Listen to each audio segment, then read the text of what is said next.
Intersection of two lines. दो lines कहां कहां पर मिल रही हैं, तो दो लाइंस के पॉइंट ऑफ इंटरसेक्शन निकालना मुश्किल नहीं है, कोई मुश्किल नहीं है इसमें। क्यों मुश्किल नहीं है भाई? देखो तो ऐसा लिख लेते हैं, एक कॉमन होगा ना, a1x plus b1y plus c1 is equal to 0। अगर एक लाइन ये है और a2x plus b2y plus c2 is equal to 0, अगर दूसरी लाइन कुछ ऐसे दिखती है, तो दो लाइंस इंटरसेक्ट कब करती हैं? जब उनके स्लोप्स अलग अलग होते हैं। ठीक है, सो आप ये लिख लो कि इंटरसेक्ट करने के लिए सबसे इंपॉर्टेंट कंडीशन फॉर इंटरसेक्शन,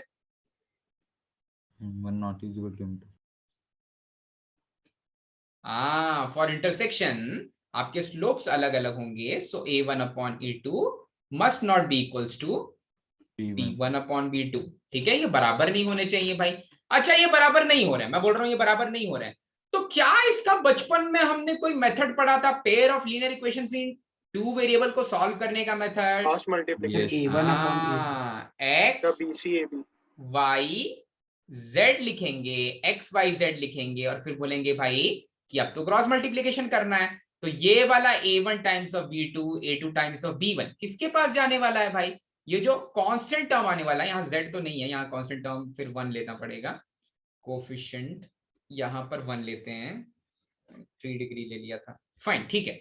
सो इनके कुछ तो डिनोमिनेटर में आता था, कुछ तो डिनोमिनेटर में आता था, तो केवल पहले x की बात करते हैं। अगर आप x की बात करोगे तो x को भूल जाओ, x के कोफिशिएंट्स को भूल जाओ, जो बचे हुए टर्म्स हैं उनके जो कोफिशिएंट्स हैं उनको मल्टीप्लाई कर देते हो, तो पहले वाले मल्टीप्लीकेशन में आएगा b1c2 माइनस b2c1। ठीक है, सो x के लिए बोलेंगे, x के लिए बोलेंगे यहां पर आएगा b1c2 minus b2c1 is equals to y के लिए क्रॉस मल्टीप्लीकेशन थोड़ा सा ऊपर लट जाता है भाई, सो y के लिए आएगा c1a2 माइनस c2a1। ठीक है, y के लिए क्रॉस मल्टीप्लीकेशन आ जाएगा c1a2 minus c2 times of a1, और लास्ट वाला 1 के लिए क्रॉस मल्टीप्लीकेशन आएगा जब आप कांस्टेंट टर्म्स को एलिमिनेट करोगे और जो बचे हुए कोफिशिएंट्स हैं उनको क्रॉस मल्टीप्लीकेशन के फॉर्म में देखोगे तो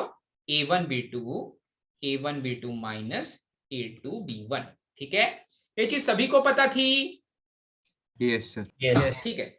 सो ऐसे point of intersection of straight lines आ जाते हैं। इनफैक्ट आप दो इक्वेशंस, दो लीनियर इक्वेशंस को सॉल्व करने वाले हो जो टू वेरिएबल में, वैसे ही कुछ होने वाला है, वैसे ही कुछ होने वाला है, तो बहुत मुश्किल नहीं है। ठीक है, सो अगर मुझसे किसी ने पूछ लिया, अगर किसी का मन किया और किसी ने मुझसे पूछ लिया कि आप इन दोनों लाइंस का पॉइंट ऑफ इंटरसेक्शन बताओ, ठीक है, 3x plus 5y minus 7 is equal to 0 और x plus 2y plus 3 is equal to 0, इनके पॉइंट ऑफ इंटरसेक्शन बताओ, तो क्या करना है? या तो क्रॉस मल्टीप्लिकेशन वाला ऊपर वाला फॉर्म यूज करो या फिर डायरेक्टली एलिमिनेट कर दो भाई, उनके कोफिशिएंट्स बराबर करके हाँ एलिमिनेट कर देंगे। ठीक है भाई, सो इसको 3 से मल्टीप्लाई कर दिया, इसको एज इट इज रखा और सब्ट्रैक्ट कर दिया भाई, 3 से मल्टीप्लाई करके सब्ट्रैक्ट कर दिया, तो यहाँ पर मिल जाएगा 0, यहाँ पर मिल जाएगा माइनस ऑफ y, यहाँ पर मिल जाएगा, ये सब्ट्रैक्ट कर रहे हैं, ठीक है, यहाँ भी सब्ट्रैक्ट कर रहे हैं, यहाँ मिल जाएगा 9 माइनस 7 माइनस ऑफ 16। ठीक है, सो दैट मीन्स कि y will be equals to minus of 16। ठीक है, एक जब y की वैल्यू मिल गई, y की वैल्यू वापस इसमें रख दी जाएगी, वापस इसमें रख दी जाएगी, तो x की वैल्यू मिल जाएगी भाई 3x minus 80 minus 7 is equals to 0। ठीक है, y की वाली वैल्यू यहाँ सब्स्टिट्यूट कर दी भाई, सो 3 times of x will be 87 और x विल बी 29। ठीक है, सो ऐसे निकाल सकते हैं, point of intersection of straight lines ऐसे निकाली जा सकती है। ओके फाइन, ठीक है, सुज्ञान कुछ सोच रहा है क्या? ऐसा रुक गया सुज्ञान, चौंक गया, ऐसा मिंटोस खा लिया, उसको कौन सेंटर शॉक खा लिया ऐसा लग रहा है। ठीक है भाई, तो point of intersection of straight line समझ में आ गया। अब concurrency of straight line, concurrency of straight line क्या होती है भाई? कॉन्करेंसी ऑफ स्ट्रेट लाइन क्या होती है? ओके, तो इसके लिए मैं थोड़ा सा आपको एक्स्ट्रा पढ़ाऊंगा, थोड़ा सा एक्स्ट्रा पढ़ाऊंगा, ठीक है। कॉन्करेंसी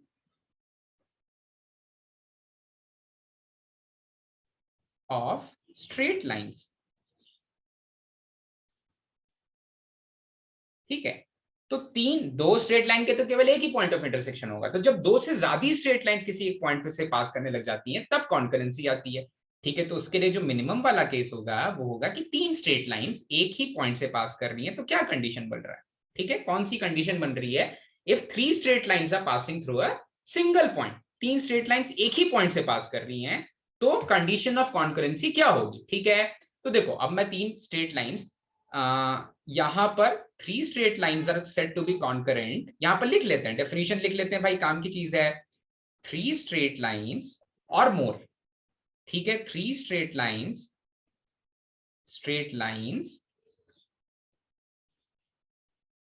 उससे ज्यादा भी हो सकते हैं, are said to be concurrent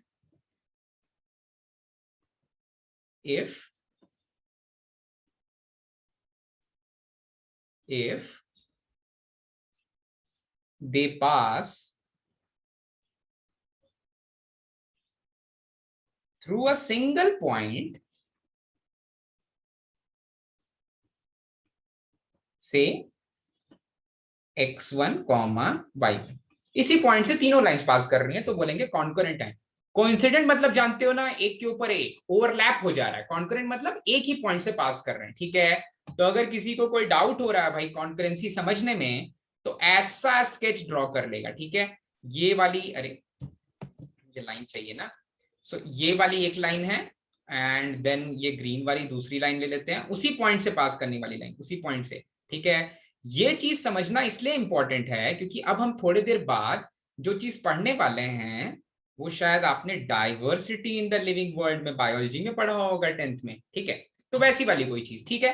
तो ये तीनों की तीनों स्ट्रेट लाइंस जो हैं वो पास कर रही हैं किसी एक यूनिक पॉइंट से, that point is x1, y1, that point is x1, y1। Okay, share मेरी आवाज आ रही है ना? हाँ ठीक है। कोई कुछ पूछ रहा है?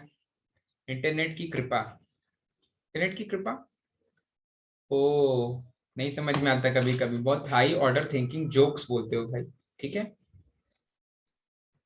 हाँ भाई, तो ये कहानी के बाद, अच्छा देखो तीसरा जो लाइन है, मैं अगर 3 लाइंस मान लेता हूं, ठीक है, चलो 3 लाइंस में अज्यूम करता हूं कि a1x plus b1y plus c1 is equal to 0 एक लाइन है, दूसरी लाइन है a2x plus b2y plus c2 is equal to 0, और तीसरी लाइन है a3x plus b3y plus c3 is equal to 0, ठीक है।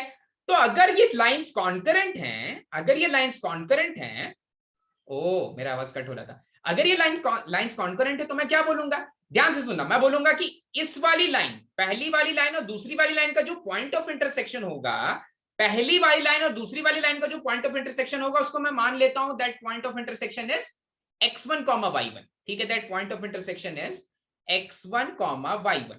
और अगर तीनों लाइंस कॉन्करेंट है तो तीसरा वाला लाइन भी इसी पॉइंट से पास कर रहा होगा, क्या होगा? ना भाई, बिल्कुल होगा। तो पहले बताओ, पहले दोनों लाइंस का पॉइंट ऑफ इंटरसेक्शन क्या आने वाला है, देख लेते हैं। पहले दोनों लाइंस का पॉइंट ऑफ इंटरसेक्शन ऊपर लिखा हुआ है, ऊपर लिखा हुआ है मेरे शीट में, और ऊपर लिखा हुआ होगा आपकी कॉपी में, ठीक है। जब आप इस क्रॉस मल्टीप्लीकेशन में ये b1c2 माइनस b2c1 को इधर पहुंचा देते हो ना, इधर ऊपर में पहुंचा देते हो, तो फिर आपको x coordinate of that point मिल जाता है, ठीक है।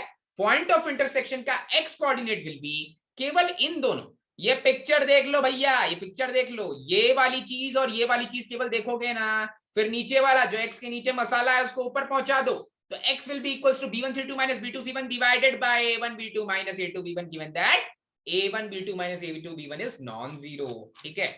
तो आप बोलोगे सर यहां से जो पॉइंट ऑफ इंटरसेक्शन आ रहा है उसके लिए x1 आ जाएगा, x1 क्यों आ रहा है? क्योंकि मैंने नाम रख दिया x का, x1 आ जाएगा b1c2 minus b2c1 divided by a1b2 minus a2b1।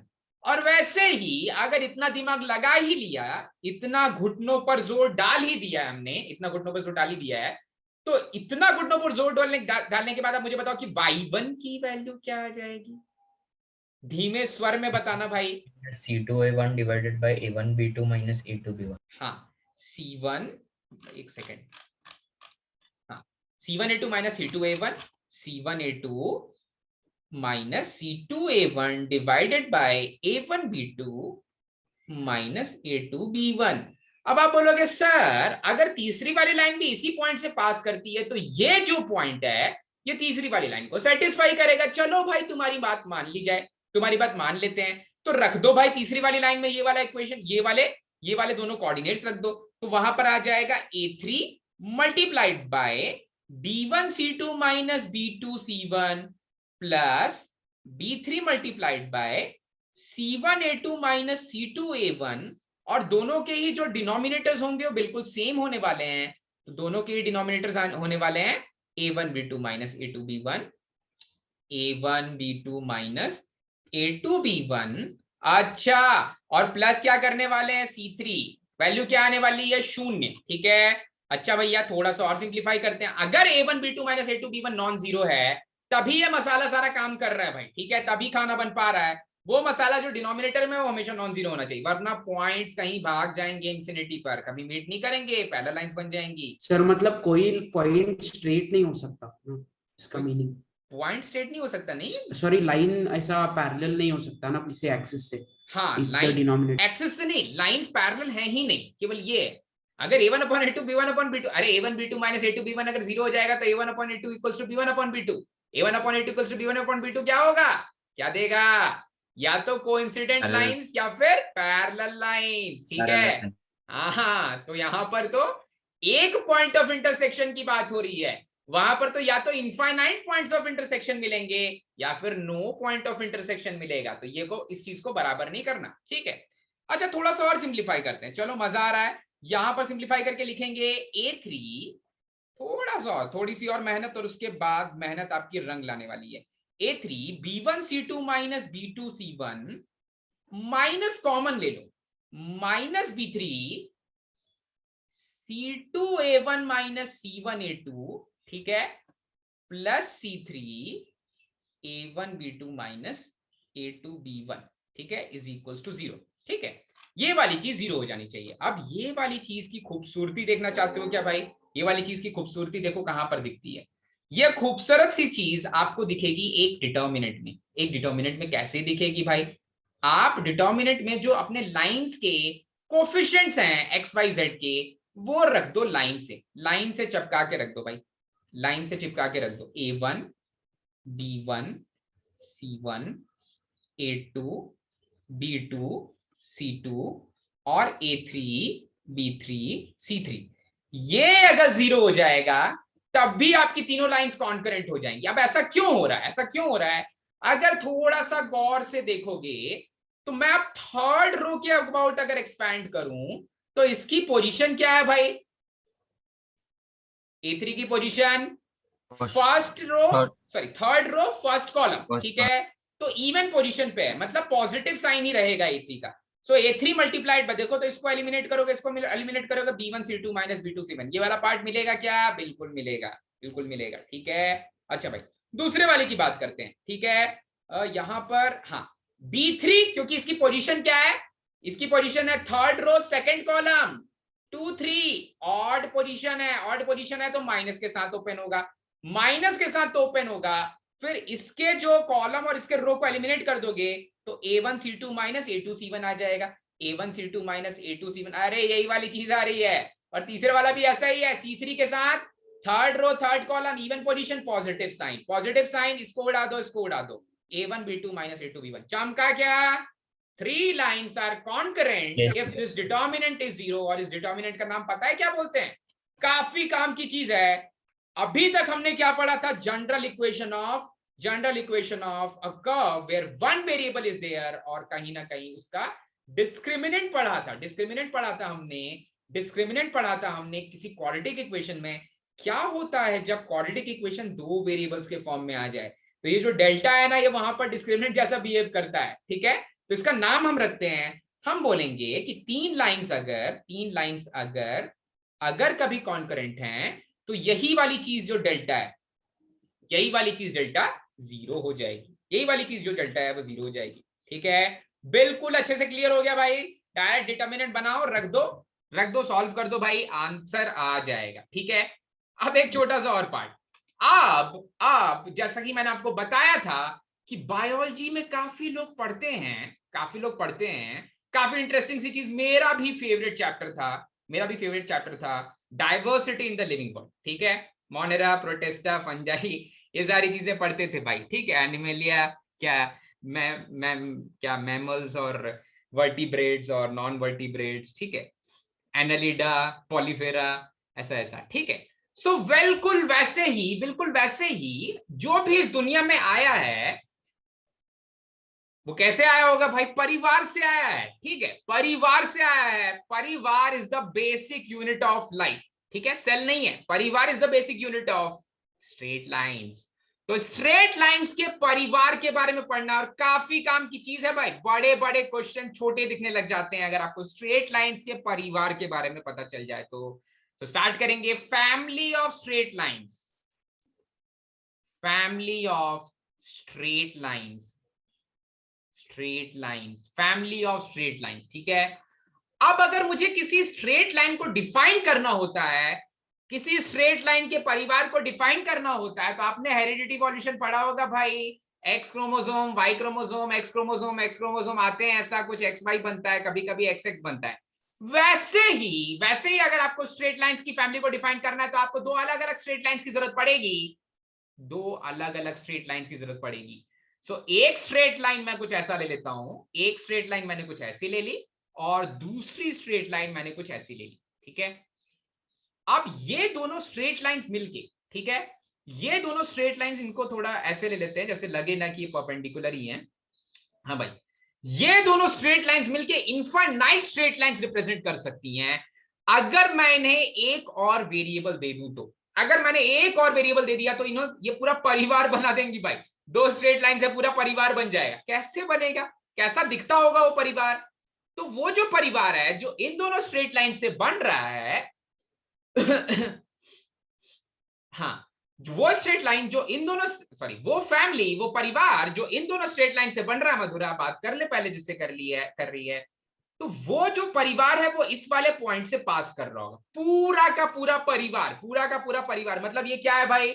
इधर ही बैठा हुआ है क्रोमोसोम, इधर ही बैठा हुआ है वो क्रोमोसोम, ठीक है, इधर ही बैठा हुआ है वो क्रोमोसोम, ये क्रोमोसोम, ये एक स्ट्रेट लाइन है जो इनके परिवार का एक सदस्य है, member of the family. This straight line is also a member of the family, this straight line is also a member of the family. So my parent straight lines were, or parent straight lines are, this L1 and this L2. L1 और L2 से पूरा परिवार मैंने बना दिया। ऐसे infinite lines होंगी जो इनके पॉइंट ऑफ इंटरसेक्शन से पास कर रही हैं, ठीक है। So let the other members of the family be L4, L3, L5 and so on, ठीक है। ऐसे ढेर सारी स्ट्रेट लाइंस। अच्छा भाई, अब कैसे दिखती है फैमिली? कैसे इस फैमिली के बाकी मेंबर्स दिखते हैं? कैसे इस फैमिली के बाकी सदस्य आते हैं भाई? परिवार कैसे बड़ा होता है? परिवार बड़ा होता है रियल नंबर्स से, ठीक है। रियल नंबर्स आने वाले हैं। किसके लिए रियल नंबर्स आने वाले हैं? दो पहले जो पेरेंट स्ट्रेट लाइंस हैं उनके नाम लिख लो, ठीक है। सो मैं पहले दो पेरेंट स्ट्रेट लाइंस के नाम लिखता हूं। पहले वाली स्ट्रेट लाइन को मैं बोलता हूं, वो स्ट्रेट लाइन है a1x plus b1y plus c1 is equal to 0। पहली वाली स्ट्रेट लाइन है a1x plus b1y plus c1 equal to 0। दूसरी वाली स्ट्रेट लाइन है a2x plus b2y plus c2 is equal to 0, ठीक है। अच्छा, ठीक है, दोनों स्ट्रेट लाइंस, दोनों का जो पॉइंट ऑफ इंटरसेक्शन है वो मैं मान लेता हूं कि ये स्ट्रेट लाइन किसी तो एक पॉइंट पर इंटरसेक्ट कर रही है। That point of intersection is gonna be x1, y1। ये पॉइंट ऑफ इंटरसेक्शन का मैंने नाम ले दिया x1, y1, ठीक है। अब सर मतलब इसमें जो एक्सेस बनेंगे वो that will also be a part of family, right? अगर एक्सेस पास कर रहे हैं इनके पॉइंट ऑफ इंटरसेक्शन से तब। यस। अब देखो एक का नाम मैंने रखा L1, दूसरे का नाम रखा L2, और मैं इन स्ट्रेट लाइंस को कुछ ऐसा रिप्रेजेंट कर रहा हूं, a1x plus b1y plus c1 plus some constant lambda times of a2x plus b2y plus not by plus b2y plus c2 plus b2y plus b2y plus c2 is equals to 0, ठीक है। दोनों straight lines को मैं कुछ ऐसा represent कर रहा हूं, ठीक है। अच्छा, अब ये लैम्डा पूरा खेल करके चला गया, पता भी नहीं चला। ये लैम्डा को मैं बोल रहा हूं कि भाई तू कोई भी वैल्यू ले ले। इस लैम्डा को मैंने बोल दिया कि lambda belongs to set of real numbers है, ठीक है। बहुत क्रिटिकल सी चीज है, लैम्डा कोई भी रियल नंबर, रियल वैल्यू ले सकता है। इससे फायदा क्या होगा? इससे फायदा ये होगा कि ये जो दोनों स्ट्रेट लाइंस हैं अभी मैंने लिखी है अंदर में, क्या इनकी ऑलरेडी वैल्यू 0 थी? ये वाली स्ट्रेट लाइन, अरे ये तो मैंने 0 लिखा है ना भाई, a1x plus b1y plus c1 0 है, a2x plus b2y plus c2 0 है, मतलब मैं 0 plus lambda times of 0 लिख रहा हूं, 0 plus lambda times of 0 लिख रहा हूं। अच्छा ठीक है, 0 plus lambda times of 0 लिख रहा हूं, पर उसके साथ ही जब मैं लैम्डा से मल्टीप्लाई कर रहा हूं ना तो पूरा खेल पलट जा रहा है। क्यों पूरा खेल पलट जा रहा है? Because this is equivalent to a1 plus lambda a2 times of x plus b1 plus lambda b2 times of y plus c1 plus lambda c2 is equals to 0। जब हम किसी स्ट्रेट लाइन को ऐसा लिखते हैं, कैसा लिखते हैं भाई, कैसा लिखते हैं? ऐसा लिखते हैं कि एक constant times of x, some other constant times of y and some other constant, इनका जो सम है वो 0 आ जा रहा है, तो हमेशा एक स्ट्रेट लाइन ही आती है। ठीक है, ये general equation of first degree है, जहां पर a1 एक आर्बिट्री कांस्टेंट है, a2 एक आर्बिट्री कांस्टेंट और लैम्डा एक पैरामीट्रिक कांस्टेंट है। ठीक है, स्पेशली लिखना यहां पर इन तीनों के बीच में डिफरेंस बताऊंगा भाई। पैरामीट्रिक कांस्टेंट का डिफरेंस मतलब क्या होता है? पैरामीट्रिक कांस्टेंट को हम रोक के रखते हैं, ठीक है, वो एक पैरामीटर है जो किसी चीज को डिफाइन करने वाला है। तो यहां पर जो a1 a2 या b1 b2 या फिर c1 c2 हैं, ये आर्बिट्री कांस्टेंट्स हैं।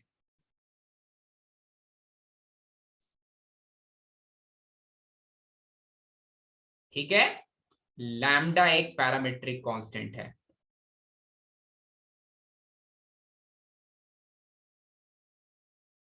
मतलब लैम्डा को जब मुझे डिफाइन करना पड़ेगा ना, तो ये पैरामीटर है, मतलब ये किसी और चीज के ऊपर डिपेंड करता है। मैं बोल दूंगा कि देखो, पहले तो ये समझ लो कि क्यों यहां से इनफाइनाइट स्ट्रेट लाइंस मिल रही हैं। क्यों यहां से इनफाइनाइट स्ट्रेट लाइंस मिल रही हैं? क्योंकि आप जब लैम्डा की वैल्यू चेंज करते हो ना, तो यहां पर क्योंकि ये दोनों स्ट्रेट लाइंस, अगर x1 कॉमा मैं y1 रखता हूं, अगर इस वाले इक्वेशन में भी मैं x1 y1 रखता हूं, हाँ, इस वाले इक्वेशन में भी मैं x1 y1 रखता हूं और इस वाले इक्वेशन में भी x1 y1 रखता हूं, तो मतलब मैं इस इक्वेशन में x1 y1 रख रहा हूं, इस इक्वेशन में x1 y1 रख रहा हूं। ठीक है, इसका मतलब ये वाला इक्वेशन जो बनने वाला है, ये एक स्ट्रेट लाइन का इक्वेशन बनने वाला है, जहां से x1 y1 से L1 भी पास कर रही थी, x1 y1 से लाइन L2 भी पास कर रही थी। ठीक है भाई, क्योंकि दोनों ही पॉइंट ऑफ इंटरेस्ट, दोनों का ही point of intersection x1 y1 है। ठीक है, x1 y1 अगर मैं रखूं और फिर इस तरह से इस वाले इक्वेशन को ऐसा लिख लूं, तो यहां पर आएगा x1,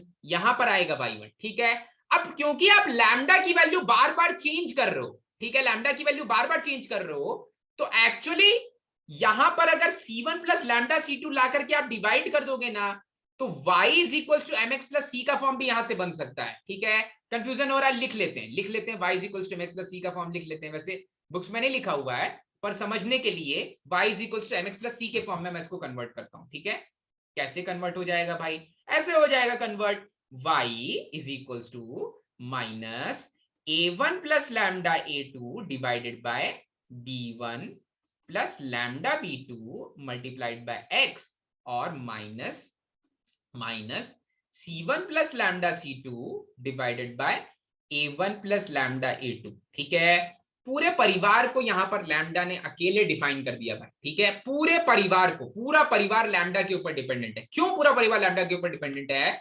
क्योंकि a1 a2 b1 b2 की वैल्यू आपको इक्वेशन में दी होगी। जब मैं कोई लाइन बोलता हूं ना कि 3x plus 2y plus 5 is equal to 0, तो वहां पर ये आर्बिट्री कांस्टेंट्स हैं, ये दिए होते हैं। क्वेश्चन बनाने वाले ने ये कांस्टेंट्स की वैल्यू दी हुई है।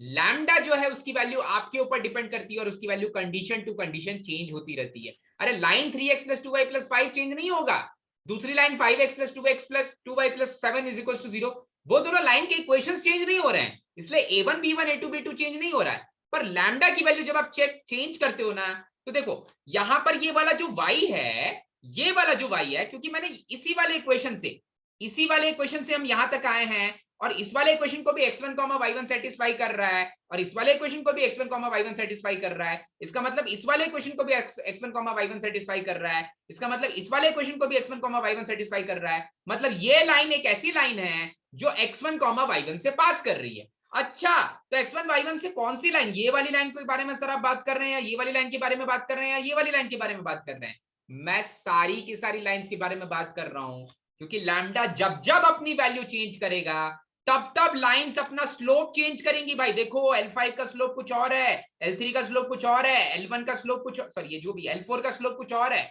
क्यों और बन जा रहा है? क्योंकि लैम्डा अपनी वैल्यू चेंज करके स्लोप चेंज कर दे रहा है, लैम्डा अपनी वैल्यू चेंज करके इंटरसेप्ट चेंज कर दे रहा है। ठीक है, तो इस फैमिली का जो डीएनए है वो कहां पर बैठा हुआ है भाई? लैम्डा के पास बैठा हुआ है। और लैम्डा क्या क्या वैल्यूज ले सकता है? इनफाइनाइट वैल्यूज ले सकता है। वो पैरामीटर क्यों है?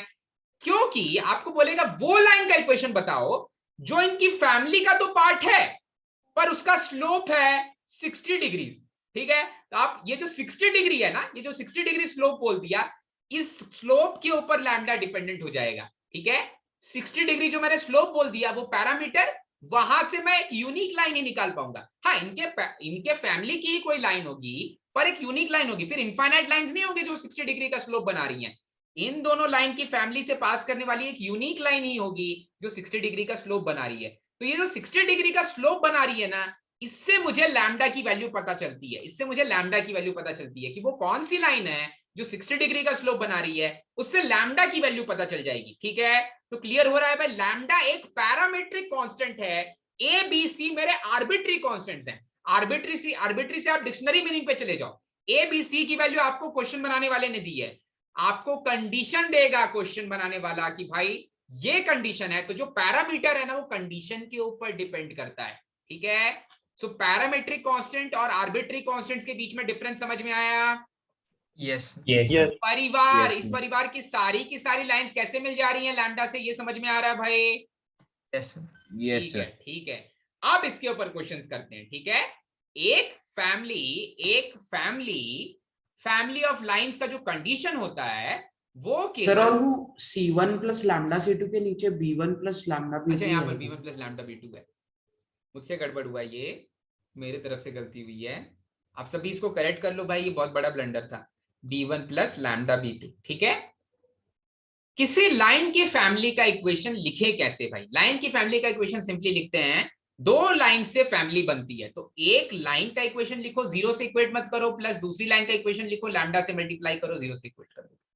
L1 plus lambda L2 gives the equation of family of lines passing through point of intersection of L1 and L2। ठीक है, family of lines, सर मतलब family जो of लाइंस हम lines, लैम्डा मल्टीप्लाई कर रहे हैं that is determining all the other lines rather than L1 जो family में है। हाँ नहीं लैम्डा की वैल्यू जीरो कर दो ना, L1 मिल जाएगा।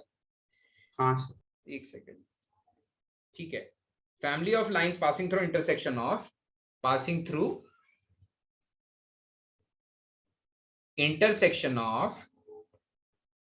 intersection of L1 and L2। ठीक है, passing through intersection of L1 and L2। ठीक है भाई, लैम्डा कोई भी रियल वैल्यू ले सकता है, लैम्डा कोई भी रियल वैल्यू ले सकता है। अच्छा भाई, अब देखते हैं इसके ऊपर, इस पे बेस्ड क्वेश्चंस कैसे आते हैं, क्वेश्चंस थोड़ा करने का सीखेंगे और क्या फायदा होता है फैमिली ऑफ लाइंस पढ़ने का बड़े बड़े एग्जाम में जहां पर आपको बहुत जल्दी सॉल्व करना पड़ता है। ठीक है, सो क्वेश्चंस छांट के रखे हैं, निकाल के रखे हैं। ठीक है, चलो, सो इस पे बेस्ड कुछ क्वेश्चंस करते हैं, इस पे बेस्ड कुछ क्वेश्चंस करते हैं। आ जाते हैं अपने पहले वाले क्वेश्चन पे भाई। ओके, यहां पर क्वेश्चन बोल रहा है, so straight line passes through 2,1। A straight line passes through 2,1 and passes through intersection of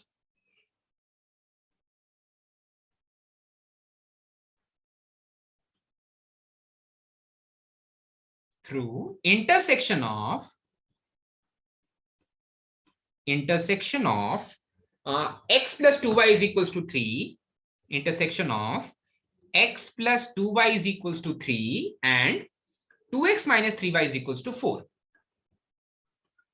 ठीक है, तो एक ऐसी स्ट्रेट लाइन है जो इस पॉइंट से भी पास कर रही है और इन दोनों के पॉइंट ऑफ इंटरसेक्शन से भी पास कर रही है। ठीक है, तो जब आप पुराने जमाने में इस क्वेश्चन को सॉल्व करते तो कैसे करते? आप इनका पॉइंट ऑफ इंटरसेक्शन निकालते और आप बोलते कि सर 2 पॉइंट फॉर्म से मैं इक्वेशन ऑफ स्ट्रेट लाइन निकाल सकता हूं। ठीक है, क्योंकि जो Yes. मेरी रिजल्टेंट स्ट्रेट लाइन है वो 2,1 से भी पास करती है और इन दोनों के पॉइंट ऑफ इंटरसेक्शन से भी पास करती है। तो आप क्या करते भाई, आप सेकेंड, हाँ भाई, आप इनका पॉइंट ऑफ इंटरसेक्शन निकालते और वो वाला पॉइंट लेते और 2 पॉइंट फॉर्म से इक्वेशन ऑफ स्ट्रेट लाइंस निकाल लेते, ठीक है। पर फैमिली ऑफ लाइन का फायदा क्या होगा कि उससे छोटे में आंसर निकल जाएगा, उससे छोटे में आपको 2 बार ट्राई नहीं करना है, थोड़ा जल्दी आंसर निकल जाएगा। कैसे थोड़ा जल्दी आंसर निकल जाएगा भाई, मैं क्या करने वाला हूं, वो सारी के सारी लाइंस जो इनके इंटरसेक्शन के परिवार से पास करती हैं वो क्या हो जाएंगी, वो सारी की सारी लाइन जो इनके इंटरसेक्शन के परिवार से पास करती हैं हो जाएंगी x plus 2y minus 3, standard form में लिखो, c को लेफ्ट हैंड साइड में ले आओ, ठीक है, plus 2x minus 3y minus 4, standard form में लिखो, c को लेफ्ट हैंड साइड में ले आओ, एक साइड लैम्डा दे दो, इसको लैम्डा दे देता हूं और this will be equals to 0, ठीक है। तो इनके परिवार में जितने भी लाइंस हैं वो सारी की सारी लाइंस इनके परिवार में कुछ ऐसी दिखती हैं, सारी की सारी लाइंस इनके परिवार में कुछ ऐसी दिखती हैं, ठीक है।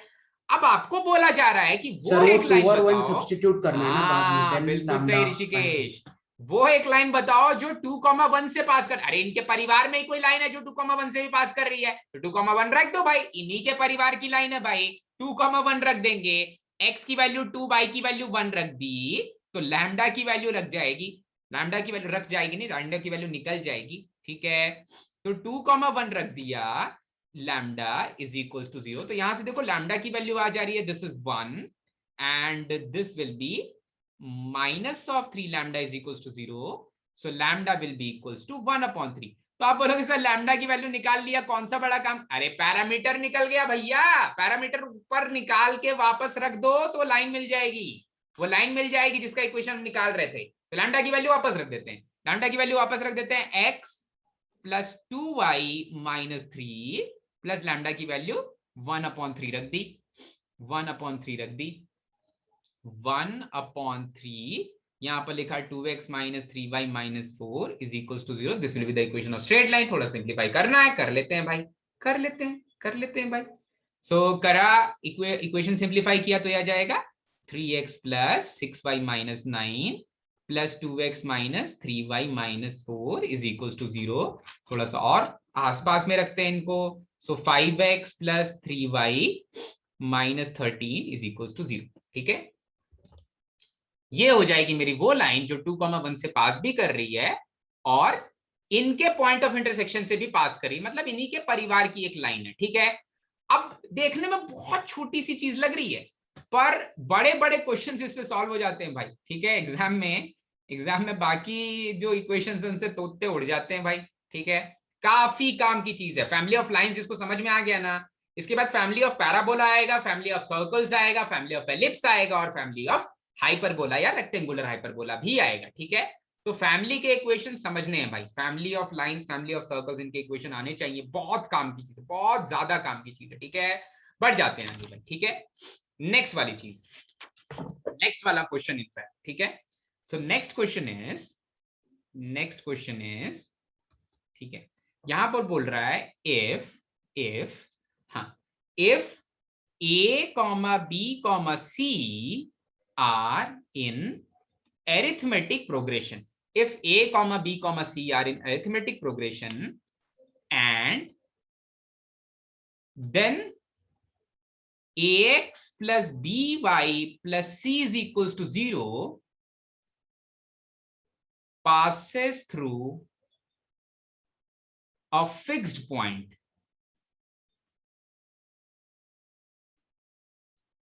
find that point, ठीक है। अब देखो काफी कॉम्प्लेक्स क्वेश्चन है, फैमिली से बहुत आसान हो जाएगा, काफी ज्यादा कॉम्प्लेक्स क्वेश्चन है कि अगर तीन आर्बिट्री कांस्टेंट्स अरिथमेटिक प्रोग्रेशन में हैं तो ये लाइन एक फिक्स पॉइंट से पास कर रही है, केवल एक इक्वेशन दिया है, ये लाइन एक फिक्स पॉइंट से पास कर रही है, तो वो फिक्स पॉइंट बताओ जिससे ये लाइन हमेशा पास करने वाली है, सुनना, ठीक है। सोना नहीं है भाई, सोना नहीं है, किसी को नहीं सोना है, ठीक है। श्रेया नहीं सोना बेटा, मेघराज, श्रेयस, यासर, खुशी और प्रज्वल तो सो चुके हैं, पर मैं उन्हें कुछ भी नहीं बोल सकता, निखिल, ठीक है। नहीं सोए सर। नहीं सोए क्या, ओके, ठीक है, कूल, दीक्षा नींद आ रही है बेटा, मैं समझ सकता हूँ, पर नहीं सोना है, ठीक है। ये तो पहला रूल है भाई मैथ्स क्लास का, नहीं सोना है। अच्छा भाई आप देखो, बहुत इंटरेस्टिंग क्वेश्चन है, एक बार समझ में आ गया मजा आ जाएगा। मुझे तो काफी इंटरेस्टिंग क्वेश्चन लगता है, इस क्वेश्चन का लेवल काफी ऊपर है भाई। श्रेयस ट्रिगर्ड, अनिरुद्ध कुलकर्णी सर, ठीक है, हाँ अनिरुद्ध, ओके फाइन, ठीक है। सो अगर अगर एबीसी, बहुत मुश्किल क्वेश्चन मैं पूछ रहा हूँ दीक्षा, अगर एबीसी अरिथमेटिक प्रोग्रेशन में है तो कौन सी कंडीशन ट्रू होगी भाई?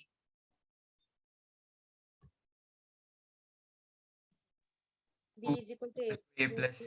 b is equal to a plus c divided by 2. By 2, ठीक है। b is equal to a plus c upon 2, ठीक है भाई, ये तो सभी को पता था।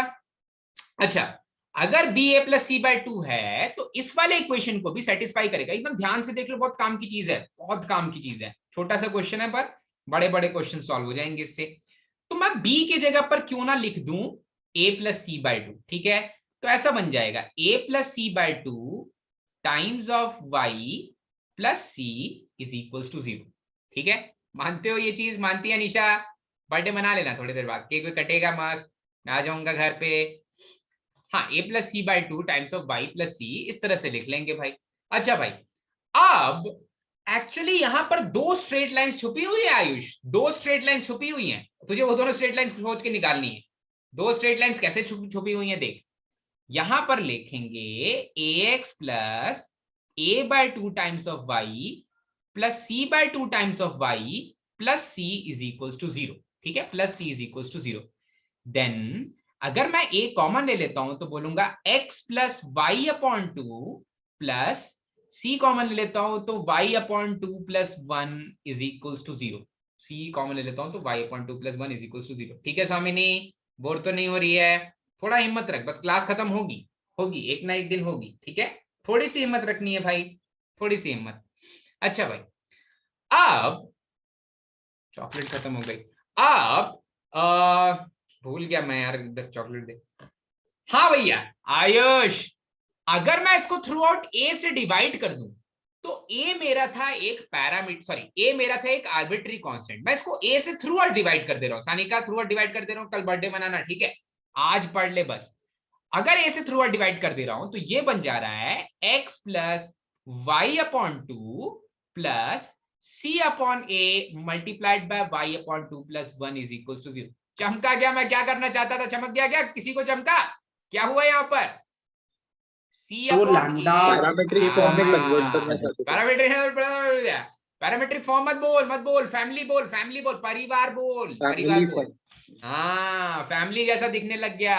अरे ये तो अपनी फैमिली है भाई, ये सी अपॉन ए क्या है? सी अपॉन ए लैम्डा है भैया, सी अपॉन ए लैम्डा है। मतलब सी अपॉन ए का जो रेशियो है ना वो अगर ए और बी चेंज हो रहा है, मतलब अरे ए और सी है क्या, ए और सी चेंज हो रहा है मतलब उनका रेशियो चेंज हो रहा है। जो भी दिया हुआ है वो कांस्टेंट वैल्यू है, वो कांस्टेंट वैल्यू मेरे गिवन लाइन को डिफाइन कर रही है, ठीक है, गिवन लाइन को डिफाइन कर रही है। तो ये कुछ ऐसे दिखते हैं, ये फॉर्म जो हो गया ये हो गया x plus y upon 2 plus lambda times of y upon 2 plus 1 is equal to 0, ठीक है, lambda times of y upon 2 plus 1 is equal to 0, ठीक है।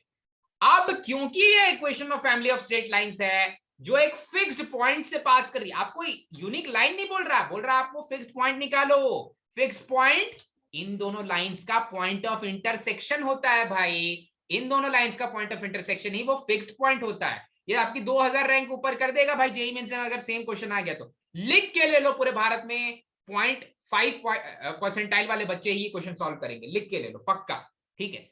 So x plus y upon 2 is equal to 0 और y upon 2 plus 1 is equal to 0, ये मेरी दो straight lines हैं और इन्हीं दोनों के पॉइंट ऑफ इंटरसेक्शन की बात कर रहा है, ठीक है। तो यहां से पता चलेगा कि y की वैल्यू है -2 और अगर y की वैल्यू -2 है तो x की वैल्यू है 1। मैंने सब्स्टिट्यूट करके निकाल दिया, y की वैल्यू -2 और x की वैल्यू 1।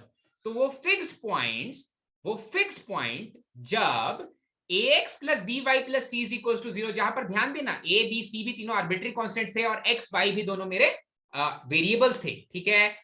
तो इतने 5 वेरिएबल थे, तब भी मैंने वो फिक्स पॉइंट निकाल लिया, ठीक है, फैमिली ऑफ लाइंस का यूज करके 5 वेरिएबल के साथ भी हम वहां तक पहुंच गए जहां पर कि हमें फिक्स्ड पॉइंट मिल गया, और वो फिक्स्ड पॉइंट है x is equals to 1, y is equals to -2। ठीक है, कॉपी में इस क्वेश्चन को वेरी वेरी इंपॉर्टेंट लिख लेना, काफी काम का क्वेश्चन है, काफी ही काम का क्वेश्चन है। ठीक है, चमका भाई, सुज्ञान समझ में आ गया?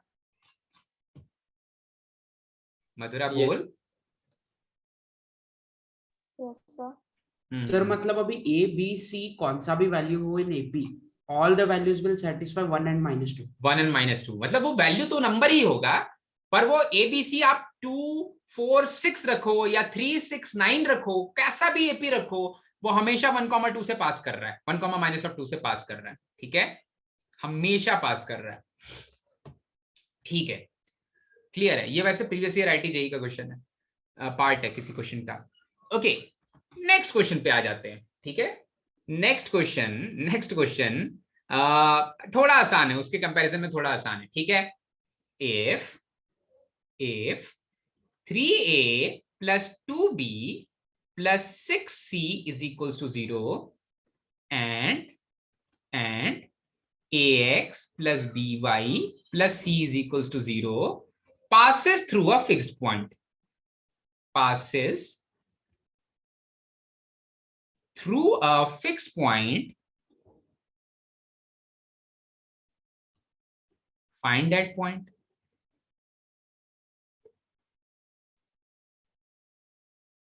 find that point, खोज करो भाई, खोज करो। देखो, आप देखोगे कि जो नीचे वाले लाइन का इक्वेशन है उसमें कांस्टेंट टर्म का कोफिशिएंट है 1, तो ये जो 3a plus 2b plus 6c दिया हुआ है, इसको अगर आप 6 से डिवाइड कर दोगे तो कांस्टेंट टर्म का कोफिशिएंट 1 आ जाएगा, तो मिल जाएगा a/2 plus b/3 plus c is equals to 0। ये कंडीशन गिवन है, और मेरी लाइन क्या है भाई? मेरी लाइन है ax plus by plus c is equals to 0, क्योंकि ये दोनों सेम ही है, क्योंकि ये दोनों सेम पॉइंट्स x और y इसको सेटिस्फाई कर रहा है। ठीक है, ये वाली चीज 0 के बराबर है और x और y कुछ ऐसे पॉइंट्स हैं जो इस चीज को सेटिस्फाई कर रहे हैं। तो सोचो तो x और y क्या क्या हैं? 1/2 और 1/3। हाफ एंड 1/2 और y है 1/3। ठीक है, अब डेलिबरेटली कराया ये क्वेश्चन। क्यों डेलिबरेटली कराया? क्योंकि ये जो ऊपर वाला फॉर्म है ना, ये थोड़ा सा डिफरेंट है इस वाले क्वेश्चन से। तो ऊपर वाला क्वेश्चन बिल्कुल डिफरेंट है, ये वाला क्वेश्चन बिल्कुल अलग है, उस वाले क्वेश्चन जैसा नहीं दिखता है। ठीक है, यहाँ पर डायरेक्टली कंपैरिजन से आ गया वो वाले पॉइंट्स, वहां पर कंपैरिजन से नहीं आया था, वहां पर फैमिली से इंटरसेक्शन ऑफ लाइन से आया था वाला क्वेश्चन। ठीक है, तो चमक गया भाई, समझ में आया? बढ़ जाए आगे। चलो एक क्वेश्चन, अब ये वाला क्वेश्चन आप लोग पक्का कर लोगे, ये वाला क्वेश्चन तो कुछ भी नहीं था, नेक्स्ट वाला भी कुछ भी नहीं है, फैमिली ऑफ स्ट्रेट लाइंस का एक और क्वेश्चन है। ओके, सो यहां पर है if 2 plus k times of x plus 1 plus k times of y is equals to 5 plus 7 times of k represents family of straight lines, represents family of straight lines,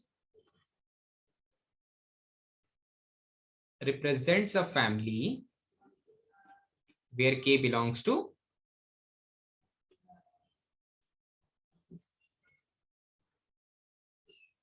family for all k belongs to set of real numbers, then find the fixed point for the family। ये family of straight line भी किसी fix point से पास कर रही है, वो वाला fix point बताओ भाई। ऑल रियल नंबर्स है तो फिर k के वाले 0 डाल देंगे ना?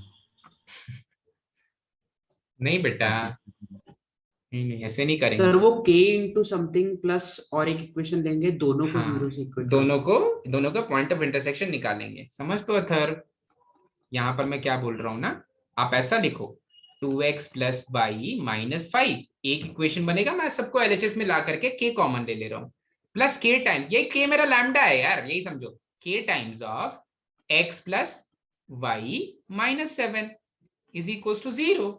तो अरे दो लाइंस की फैमिली है ना भैया, तो एक लाइन उसमें से ये है और दूसरी लाइन ये वाली है।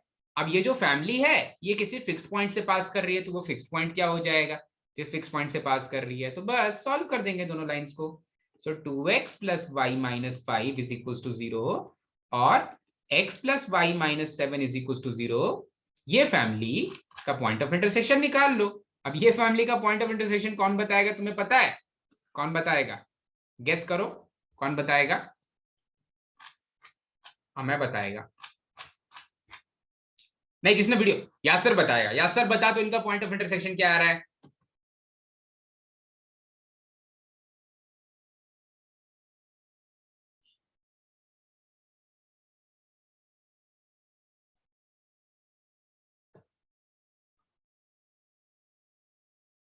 ठीक है Rishikesh.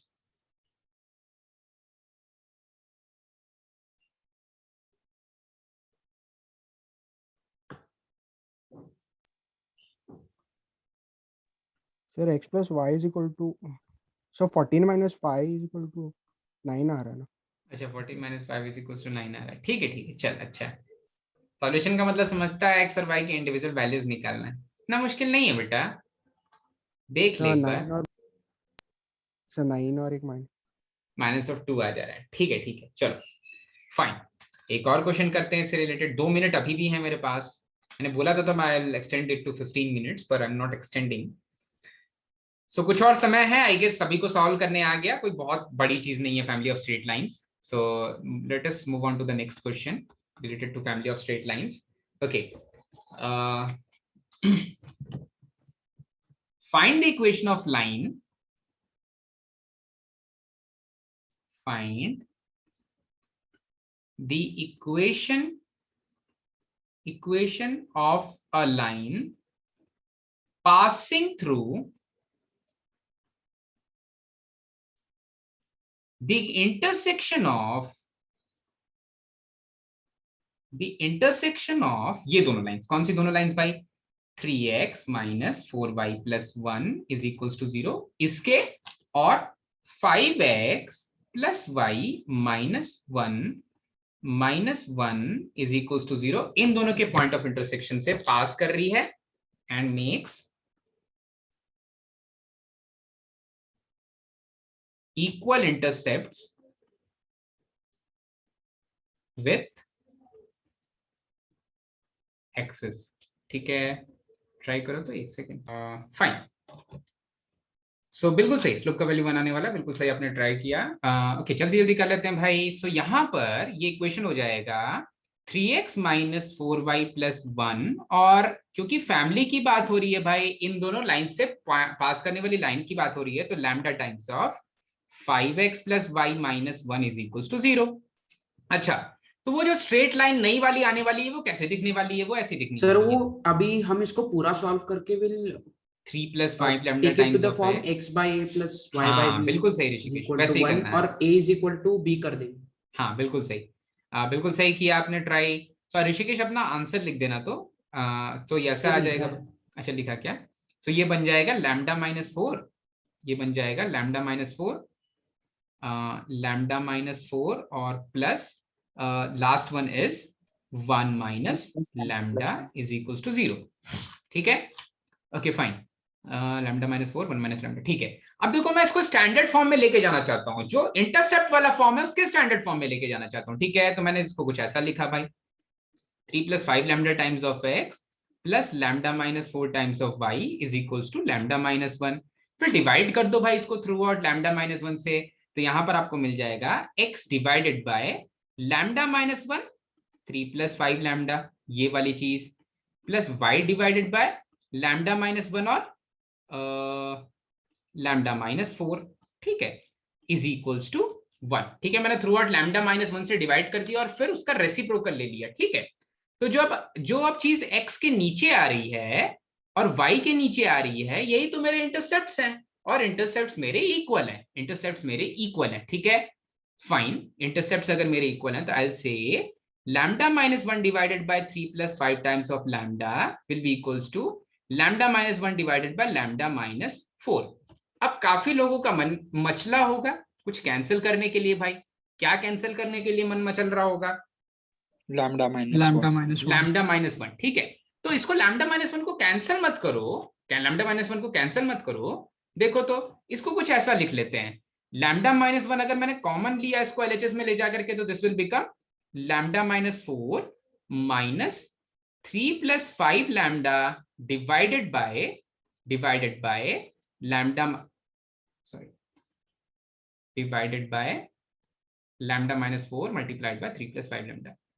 Lambda minus 4 multiplied by 3 plus 5 times of lambda is equals to 0. मैंने क्या किया, मैंने RHS को पहले LHS में ले गया, फिर lambda minus 1 मैंने कॉमन ले लिया, फिर मैंने LCM ले लिया इसका। ठीक है, LCM ले लिया तो कुछ ऐसा बन गया। अच्छा भाई, इक्वल थे, LCM ले लिया तो कुछ ऐसा बन गया। सो एक आया एक फैक्टर आ गया उसके 0 होने का, एक फैक्टर आ गया लैम्डा माइनस 1, और दूसरा फैक्टर आ गया lambda minus 5 lambda, that is negative of 4 lambda, और 4 minus 3 that is minus of 12 divided by lambda minus 4 and 3 plus 5 times of lambda. इसकी वैल्यू 0 के बराबर है। डिनोमिनेटर कभी 0 नहीं होना चाहिए, कुछ नहीं मिलने वाला डिनोमिनेटर को 0 करके। ठीक है, तो डिनोमिनेटर को 0 नहीं करेंगे तो एक वैल्यू दिख रही है लैम्डा इज इक्वल्स टू 1 और दूसरी वैल्यू दिख रही है lambda is equals to negative of 3। अब इसमें से कौन सी वैल्यू से काम बन जा रहा है, ठीक है। सो लैम्डा की जब आप वैल्यू 1 रखोगे तो देखो तो ये इक्वेशन कैसा बन रहा है। लैम्डा की वैल्यू मैं 1 रख रहा हूं, ठीक है। लैम्डा की वैल्यू अगर मैंने 1 रख दी तो कहां गया इक्वेशन। लैम्डा की वैल्यू 1 रख दोगे तो आप सोचो तो x का जो डिनोमिनेटर है और y का जो डिनोमिनेटर है वो खा जाएगा भाई। x के डिनोमिनेटर में क्या आ जाएगा, 0 आ जाएगा, y के डिनोमिनेटर में क्या आ जाएगा, 0 आ जाएगा। तो इस चीज का कोई सम इंटरसेप्ट को इन्फिनिटी नहीं रख सकते, दोनों इंटरसेप्ट को इन्फिनिटी नहीं रख सकते। तो क्या लैम्डा की वैल्यू 1 आनी चाहिए? नहीं, लैम्डा की वैल्यू 1 नहीं आनी चाहिए। तो लैम्डा की वैल्यू क्या होनी चाहिए भाई? लैम्डा की वैल्यू -3 होनी चाहिए। अच्छा, अगर लैम्डा की वैल्यू -3 है, अगर लैम्डा की वैल्यू -3 है तो फिर इक्वेशन में रख देते हैं। लैम्डा की वैल्यू -3 इक्वेशन में रख देते हैं। कहां पर रख दें? यहां पर भी रखोगे तो चलेगा। तो नहीं मैच कर रहा है शायद। लैम्डा की वैल्यू -3 क्या कर रहा है भाई? 3 और 15 -12 -3 7 दे रहा है क्या? लैम्डा की वैल्यू -3 पे नहीं सेटिस्फाई कर रहा है गेस। सर वो -4 लैम्डा -7 कहां पर? -4 -3 है ना, -7 लैम्डा होगा। सॉरी, हाँ सर, -4 -7 लैम्डा होता है। -7 लैम्डा होगा। -7। यार फ्रैक्शन आ जा रहा है। ठीक है, -7 लैम्डा -7/4 आंसर आता है सर। प्लस -7/4 7/4। नहीं, -7/4 ठीक है। -7/4 आ जाएगा, -7/4 आ जाएगा तो थोड़ा रखने में थोड़ा प्रॉब्लम है। चलो रख देते हैं आराम से। तो लैम्डा की वैल्यू मैं यहां पर रखने की जगह मैं यहीं पर रख दे रहा हूँ -7/4। ये ऊपर फर्स्ट वाले इक्वेशन में लैम्डा की वैल्यू रख दे रहा हूँ भाई, तो 23x + 23y -7 आता है सर। ठीक है, चलो रख देता हूं मैं। सो ये है 3x -4y 3x + 1 और फिर लैम्डा की वैल्यू रख रहे हैं -7/4। लैम्डा की वैल्यू रख रहे हैं -7/4।